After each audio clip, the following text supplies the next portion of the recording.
السلام علیکم بچوں، کیسے ہیں آپ لوگ؟ ٹھیک ہیں؟ امید کرتی ہوں آپ لوگ ٹھیک ہوں گے، گھروں میں چھٹیاں بھی انجوائے کر رہے ہوں گے اور لیکن ساتھ ساتھ پڑھائی پہ بھی فوکس کرنا ہے، ٹھیک ہے؟ آج ہم اپنا اردو کا لیکچر میں آپ کو بتاؤں گی، سبق نمبر 8، ٹھیک ہے؟ اس سے پہلے تک آپ نے میرے لیکچر سنے ہوں گے، ہم پاکستانی بچے ہیں نظم جو آپ کا اس سے پچھلا والا لیکچر ہے، اس سے پچھلا یونٹ ہے، وہ میں نے آپ کو ایکسپلین کیا۔ تو اب یہ نیکسٹ ہمارا یونٹ جو ہے نا، یہ ہے گلدستہ برائے مطالعہ، سبق نمبر 8 ہے، اس کا نام ہے گلدستہ برائے مطالعہ، ٹھیک ہے؟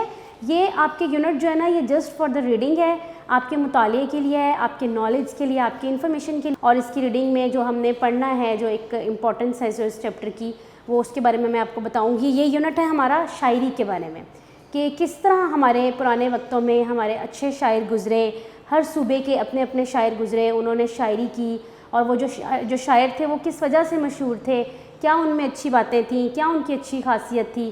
تو وہ یہ سارے شاعر ہیں جو ہم دیکھیں گے، آپ دیکھ رہے ہیں نمبر 1 پہ رحمان بابا کے بارے میں پڑھیں گے، نمبر 2 پہ شاہ عبداللطیف بھٹائی کے بارے میں، پھر ہم بابا بلے شاہ کے بارے میں، پھر مست توکلی کے بارے میں، پھر لیلا عارفہ جو کہ ٹھیک ہے ایک خاتون شاعرہ تھیں، اس کے بعد بابا چلاسی کے بارے میں، ٹھیک ہے؟ اور اسی کے ساتھ میں آپ کو بعد میں آپ کی ایک کہانی ہے آپ کی گرامر کی، اردو بی کی، خدمت خلق، اس کے بارے میں بھی میں آپ کو نوٹس میں سے ایکسپلین کروں گی کہ خدمت خلق کا مطلب کیا ہوتا ہے، کہ اللہ تعالیٰ کی مخلوق کی خدمت کرنا۔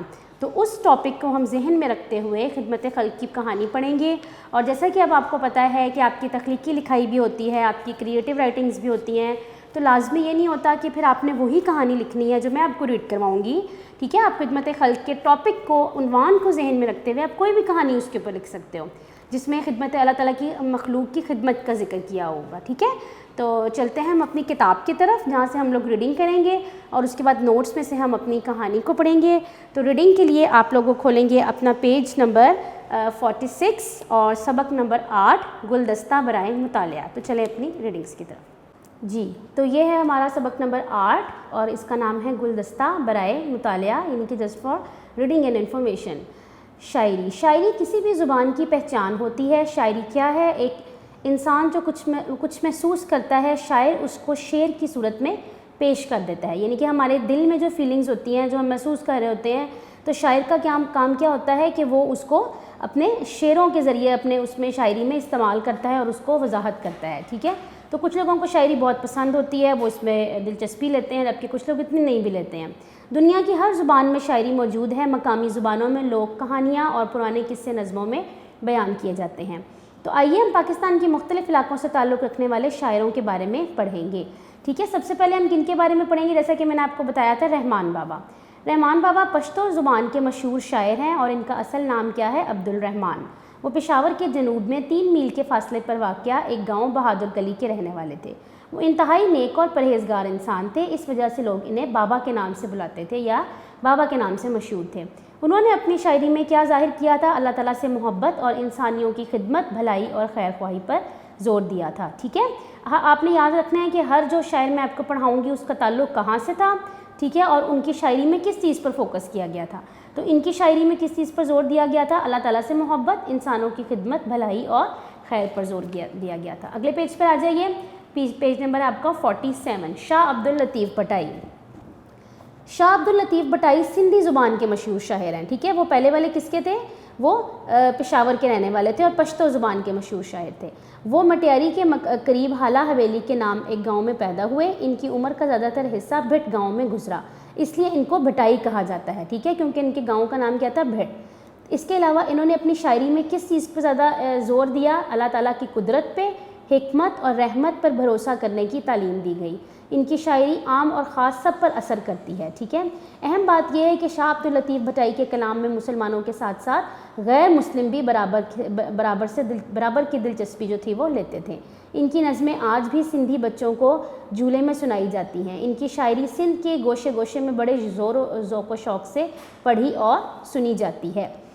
اگلے آپ دیکھیں بابا بلے شاہ۔ بابا بلے شاہ جو ہیں یہ پنجابی زبان کے اب شاعر ہیں۔ یہ کس کے تھے؟ سندھی کے، ٹھیک ہے؟ اور بابا رحمان پشتو کے، یہ پنجابی زبان کے شاعر ہیں۔ بابا بلے شاہ کا اصل نام سید محمد عبداللہ شاہ تھا۔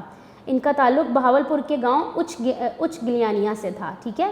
اور ان کا خاندان ساہیوال میں آباد تھا۔ اس کے علاوہ کیا ہے کہ یہ ان کی جو ایک بڑی اچھی واقفیت تھی اور یہ ان کی رشتہ داری تھی وہ کس سے تھی؟ عبدالقادر جیلانی سے۔ بابا بلے شاہ بہت ہی نیک، عبادت اور پرہیزگار انسان تھے۔ وہ فارسی اور عربی زبان جانتے تھے۔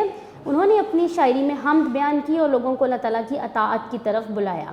بلے شاہ کا کلام کئی مرتبہ شائع ہو چکا ہے۔ اہل پنجاب ان کی شاعری کو بہت پسند کرتے ہیں۔ اگلے جو ہیں وہ شاعر ہیں ہمارے بلوچستان کے اور بلوچی زبان کے شاعر ہیں۔ ان کا نام ہے مست توکلی رحمۃ اللہ علیہ۔ بلوچی زبان کے مشہور شاعر مست توکلی کا اصل نام توق علی مست تھا، ٹھیک ہے۔ مست توکلی کاہان شہر سے تقریباً 5 کلومیٹر کے فاصلے پر مارک بند نامی علاقے میں پیدا ہوئے۔ وہ بچپن سے بکریاں چراتے رہے اور اس پیشے پر ہمیشہ فخر محسوس کیا کرتے تھے۔ کیا تھا ان کا پیشہ؟ غلہ بانی، ٹھیک ہے، یعنی کہ وہ بکریاں چراتے تھے۔ انہوں نے اپنی شاعری میں اللہ تعالیٰ کی حمد و ثنا بیان کی اور انسانوں سے محبت کا پیغام دیا۔ اس کے علاوہ انہوں نے بلوچی روایات پر نظمیں بھی لکھی، اس وجہ سے انہیں بلبل بلوچستان کے نام سے یاد کیا جاتا ہے، ٹھیک ہے۔ مست توکلی کو کس نام سے یاد کیا جاتا ہے؟ بلبل بلوچستان کے نام سے۔ اس کے بعد نیکسٹ ہے ہماری للہ عارفہ۔ للہ عارفہ سری نگر سے 30 میل دور گاؤں کے ایک ہندو خاندان میں پیدا ہوئیں۔ جوانی میں اسلام کی طرف مائل ہو گئیں، یعنی کہ پہلے یہ کیا تھیں؟ ہندو تھیں، ٹھیک ہے، اور یہ ایک فیمیل پوئٹس تھی، ان کے شاعرہ تھیں یہ ایک، اور بعد میں جب جوان ہوئیں تو انہوں نے اسلام کو قبول کر لیا۔ اس کے بعد انہوں نے زیادہ تر وقت اللہ کی عبادت میں گزارا اور شاعری شروع کی۔ للہ عارفہ نے انسانوں سے محبت، بھائی چارے، مساوات اور عدل و انصاف کو اپنی شاعری کا موضوع بنایا۔ ان کا کیا ٹاپک تھا؟ شاعری پہ کس چیز پہ انہوں نے فوکس کیا؟ انسانوں سے محبت پہ، بھائی چارے پہ، مساوات یعنی برابری پہ، اور عدل و انصاف کو اپنا موضوع بنایا۔ للہ عارفہ کشمیری زبان کی پہلی صوفی شاعرہ تھیں۔ مسلمانوں کے ساتھ ساتھ ہندو بھی ان کے کلام میں دلچسپی لیتے تھے، یعنی کہ یہ کس کی مشہور شاعرہ تھی؟ کشمیری زبان کی، ٹھیک ہے۔ لاسٹ ہے ہمارے بابا چلاسی۔ شنا زبان کے مشہور شاعر اور صوفی بزرگ بابا چلاسی کا اصل نام غلام النصیر ہے۔ وہ گلگت بلتستان کے علاقے چلاس کے ایک گاؤں پنوئی تھک میں پیدا ہوئے، ٹھیک ہے، یعنی کہ یہ گاؤں کا نام ہے پنوئی تھک، اور یہ گلگت کا ایک علاقہ ہے چلاس، اس میں پیدا ہوئے، تبھی ان کو بابا چلاسی کا نام دیا گیا۔ وہ دینی علوم میں مہارت رکھتے تھے۔ انہوں نے اپنی شاعری میں اللہ تعالیٰ سے تعلق بنانے اور دین پر عمل کرنے کی تعلیم دی۔ انہوں نے 5 زبانوں شنا، عربی، فارسی، اردو، پشتو میں شاعری کی، لیکن شنا زبان میں شاعری ہی ان کی اصل پہچان بنی۔ شنا زبان میں ان کی شاعری کی 2 کتابیں چھپ چکی ہیں، یعنی کہ پبلش ہو چکی ہیں۔ ریڈیو پاکستان سے ان کا کلام ایک طویل عرصے سے نشر ہو رہا ہے۔ لوگ ان کی شاعری کو پسند کرتے ہیں اور علم، تقویٰ اور پرہیزگاری کی وجہ سے ان کا بے حد احترام کرتے ہیں۔ اب آپ دیکھیں کہ آپ نے کتنے شاعروں کے بارے میں پڑھا۔ رحمان بابا جو کہ پشتو زبان کے شاعر تھے، ان کا تعلق کہاں سے تھا؟ پشاور سے تھا، اور انہوں نے کس چیز پہ زور دیا؟ خدمت خلق اور بھلائی، انسانوں کی بھلائی پر۔ پھر ہم نے پڑھا شاہ عبداللطیف بٹائی کے بارے میں۔ ان کا تعلق جو تھا وہ سندھی زبان سے تھا، ٹھیک ہے۔ انہوں نے کس چیز پر زور دیا؟ اللہ کی حکمت پہ، قدرت پہ اور بھروسہ کرنے پہ۔ نیکسٹ ہم نے پڑھا بابا بلے شاہ، جن کا تعلق جو ہے وہ پنجابی زبان سے تھا، یہ پنجاب کے تھے، ٹھیک ہے، اور یہ بہت نیک اور پرہیزگار جو تھے یہ بزرگ تھے، اور انہوں نے کس پہ زور دیا؟ اللہ تعالیٰ کی اطاعت کی طرف لوگوں کو بلایا۔ مست توکلی، ان کا تعلق جو ہے وہ بلوچستان سے تھا، یہ بلبل بلوچستان کے نام سے مشہور ہوئے۔ ان کی شاعری میں زیادہ تر اللہ تعالیٰ کی حمد و ثنا بیان کی گئی ہے۔ للہ عارفہ جو ہیں ان کا تعلق کہاں سے تھا؟ سری نگر کشمیر سے تھا، ٹھیک ہے، اور انہوں نے بھی اپنی شاعری میں مساوات، عدل، انصاف کو اپنی شاعری کا موضوع بنایا۔ بابا چلاسی جو ہیں ان کا تعلق گلگت بلتستان کے شہر چلاس سے تھا، ٹھیک ہے، انہوں نے بھی اپنی شاعری میں، ان کی 2 کتابیں اب تک چھپ چکی ہیں، علم، تقویٰ، پرہیزگاری کی وجہ سے ان کا لوگ بے حد احترام کرتے تھے۔ تو ہم نے یہ اس یونٹ میں ان کے بارے میں پڑھا۔ یہ کچھ کویسچنز ہیں، یہ میں آپ کو نوٹس میں سے بتاؤں گی، ٹھیک ہے، کہ نوٹس میں سے اس کے آنسرز میں آپ کو پڑھاؤں گی تاکہ آپ نے ریڈنگ کی اور اب آپ اس قابل ہو گئے ہیں کہ آپ ان سوالات کے آنسرز جو ہیں وہ بتائیں۔ تو چلیں ہم اس کے نوٹس کی طرف چلتے ہیں۔ تو یہ تھا ہمارا سبق نمبر 8 گلدستہ۔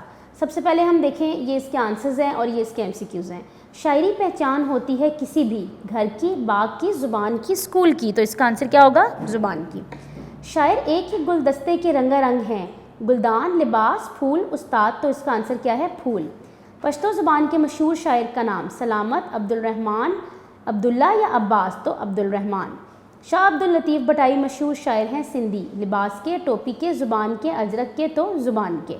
بابا بلے شاہ پنجابی کے نامور ہیں، ادیب، شاعر، مصنف یا لکھاری، تو شاعر۔